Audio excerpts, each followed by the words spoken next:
अस्सलाम वालेकुम, आप देख रहे हैं बोल न्यूज़। मैं हूं मोनिस रजा और मैं हूं आपके साथ पलवश शाह महमूद। हेडलाइंस आपने मुलाहिजा की। बुलेटिन के आगाज में सबसे पहले रुख करेंगे आज़ाद जम्मू कश्मीर का, जहां ताज़ा दस्तों की रवानगी। ज़राए के मुताबिक मजीद 500 एहलकार आज़ाद कश्मीर में तैनात कर दिए गए।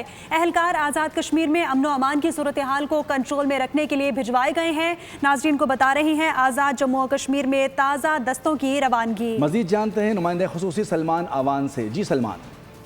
देखिए, ये बिल्कुल इम्पोर्टेंट डेवलपमेंट है, बहुत अहम डेवलपमेंट है और इससे जाहिर होता है कि रियासत मुकम्मल तौर पर अज़्म रखती है कि वो शरपसंदों के सामने बिल्कुल भी नहीं झुकेगी और शरपसंदों को सबक सिखाया जाएगा। मजीद एहलकारों की तैनाती जो है वो कालेदम इंतशारी कमेटी और उसके मुसल्लह गुंडों के लिए एक वाज़ेह पैगाम है कि रियासती इदारे अमन इस्तेहकाम के तहफ़्फ़ुज़ के लिए मुकम्मल तौर पर मुतहर्रिक है और रियासत में किसी किस्म की कोई शरपसंदी की गुंजाइश नहीं है। रियासत किसी तौर पर भी जत्थों के सामने हथियार नहीं डालेगी और तमाम लोगों को, तमाम रियासत के शहरियों को बिला तख्तीस कानून की अमलदारी के नीचे आना होगा। तो मजीद दस्तों की तैनाती जो है मौजूदा सूरत हाल के अंदर शरपसंदों के लिए, इंतशारी टोले के लिए एक बहुत वाज़ेह पैगाम है। जी बहुत शुक्रिया, सलमान आवान अपडेट कर रहे थे।